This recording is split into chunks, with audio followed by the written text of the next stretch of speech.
বিশ্বকাপ থেকে ছিটকে গেল বাংলাদেশ। 2026 টি-20 বিশ্বকাপে বাংলাদেশের জায়গায় খেলবে স্কটল্যান্ড, এমনই ঘোষণা দিয়েছে আন্তর্জাতিক ক্রিকেট কাউন্সিল আইসিসি।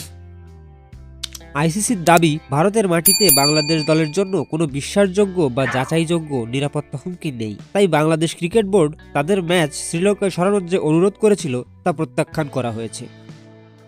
বিসিবি জানায়, খেলোয়াড়, কর্মকর্তা ও সমর্থকদের নিরাপত্তা নিয়ে তারা উদ্বিগ্ন।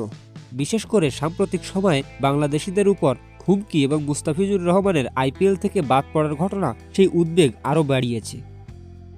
প্রায় 3 সপ্তাহ ধরে আলোচনা চললেও শেষ পর্যন্ত আইসিসি বাংলাদেশকে 24 ঘন্টার আলটিমেটাম দেয়, ভারতে খেলবে কিনা তা জানাতে। নির্ধারিত সময়ের মধ্যে নিশ্চিতকরণ না পাওয়ায় আইসিসি বিকল্প দল বেছে নেওয়ার সিদ্ধান্ত নেয়।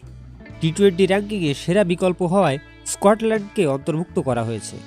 তারা সি গ্রুপে খেলবে, ওয়েস্ট ইন্ডিজ, ইংল্যান্ড, নেপাল ও ইতালির বিপক্ষে। এই সিদ্ধান্ত কি বাংলাদেশের সঙ্গে অন্যায়, নাকি আইসিসির নিয়মেরই কঠোর বাস্তবতা? বিশ্বকাপের মতো মঞ্চে বাংলাদেশের না থাকা ক্রিকেট প্রেমীদের জন্য নিঃসন্দেহে বড় এক ধাক্কা। এই ঘটনার সামনে কি সিদ্ধান্ত নেয় বিসিবি ও সরকার, সেটাই এখন দেখার। আপনার কি মত অবশ্যই কমেন্টে জানাবেন। Subscribe for more videos.